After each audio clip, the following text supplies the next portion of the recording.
28 বছৰীয়া এটি ব্যৱসায়িক যাত্ৰা এহাল দম্পতীৰ থলুৱা চিন্তা থলুৱা খাদ্যৰ সৈতে সকলোৰে চিনাকিৰ এটি নাম ভোগালীৰ জলপান বিহুৰ জলপান বুলি ক'লে অসমবাসী ৰাইজৰ এটি চিনাকি নাম ভোগালীৰ জলপান প্ৰথমে মাতৃয়ে দি পঠোৱা জলপান আৰু কোমল চাউলেৰে ব্যৱসায় আৰম্ভ কৰিছিল ভোগালী জলপানৰ স্বত্বাধিকাৰীয়ে প্ৰথমে নেশ্যন এনিৰ সমূহ দৰ্শকলৈ আগন্তুক ৰঙালী বিহুৰ শুভেচ্ছা জ্ঞাপন কৰিলোঁ এটা কথা হ'ল কেতিয়া আৰম্ভ কৰিলোঁ এই আচলতে বহুত এটা দীঘলীয়া পৰিক্ৰমা প্ৰায় 1997 চনতে মই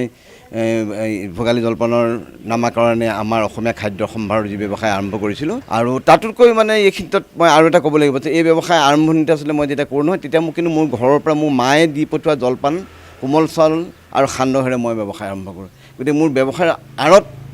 মানুহে কয় নহয় যে ব্যৱসায় আঁৰত কোনোবা এটা কাৰোবাৰ তাত বিশেষ অৰিহণা থাকে কাৰণ মোৰ প্ৰথম মা আছিল আৰু পিছত মোৰ আহি গ'ল সহধৰ্মিনী পূৰ্বতে বিহুৰ সময়ছোৱাত গুৱাহাটীত পিঠাপনাৰ চিন নথকাৰ বাবেই তেতিয়াই তেওঁ চিন্তা কৰিলে যে এই পিঠাপনা ব্যৱসায়ৰ কথা লগে লগে আৰম্ভ কৰিলে ব্যৱসায় কাৰণ সেইটো সময়ত আচলতে আমাৰ অসমীয়া খাদ্য সম্ভাৰৰ বিশেষকৈ মহানগৰত আমাৰ গুৱাহাটী মহানগৰত মানে একদম মানে চিনচেবে নাছিল বুলি ক'ব লাগিব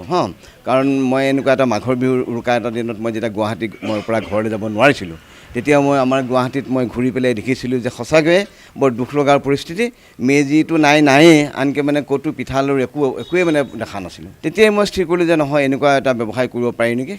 সেই মন ভাবি পেলাই আচলতে ব্যৱসায় আৰম্ভ কৰিলোঁ আৰু আজি সেই ব্যক্তিজনৰ তাহানিৰ পোখা মেলা সপোনে 28টা বছৰত ভৰি দিলে অসমবাসী ৰাইজৰ মাজত ভোগালী জলপান এতিয়া ব্যাপক জনপ্ৰিয়তা লাভ কৰিছে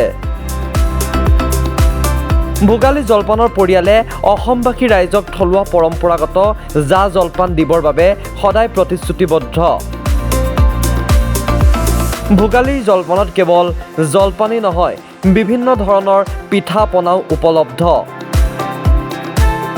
এইবেলিও ভোগালী জলপানৰ পৰিয়াল এতিয়া ব্যস্ত হৈ পৰিছে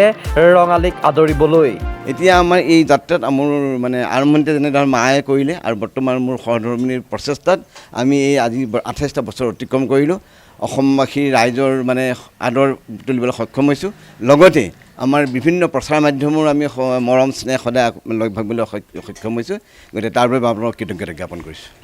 এইবাৰ মানে কি আছিলে আমি পিঠা পনাই আমাৰ মুখ্যতঃ বস্তু আছিলে আৰু আমি ভোগালী জলপান প্ৰতিশ্ৰুতিবদ্ধ যে অসমৰ যিবিলাক পৰম্পৰাগত জা জলপান এইবিলাক আচলতে আমি দিবৰ বাবে প্ৰতিশ্ৰুতিবদ্ধ কথা হ'ল মানে কি আমাক এইখিনিৰ কাৰণে আগতীয়াকৈ আমাক তেওঁলোকে ক'ব লাগিব যে মানে কি বস্তু কাৰণ ইয়াত কিছুমান মানে চব বস্তু চব সময়তে পোৱা নাযায় সেইটো কাৰণে আমি আগতীয়াকৈ যেতিয়া ক'ব তেওঁলোকে তেতিয়া আমি সেই বস্তুখিনি বনাই দিম ইয়াত ধৰি লওক পিঠাৰ আমাৰ বিভিন্ন ধৰণৰ পিঠা আছে তেল পিঠা আছে পানী পিঠা আছে মানে পানীত সিজোৱা পিঠা আছে সুতুলি পিঠা আছে এনে বিভিন্ন ধৰণৰ পিঠা এই গোটেইবিলাক দিবৰ কাৰণে আমি প্ৰস্তুত কিন্তু আমাক সময় লাগে এতিয়া বৰ্তমান কিন্তু আমি আমাৰ যিটো তিল পিঠা নাৰিকল পিঠা নাৰিকলৰ লাড়ু তিলৰ লাড়ু আৰু বাকী আমাৰ পকা মিঠৈ এইখিনি বস্তু আমি মানে ইয়াত মানে আমি বনাই আছোঁ আৰু এইটোৱে আচলতে সাধাৰণতে বিহুৰ সময়ত এইটো বস্তুৱে বেছি চলে সেইকাৰণে আমি বৰ্তমান এইখিনি বনাইছোঁ কেমেৰা পাৰ্চন চিন্ময়ৰ সহযোগত ধ্ৰুৱজ্যোতি মেধিৰ ৰিপৰ্ট নেশ্যন এনি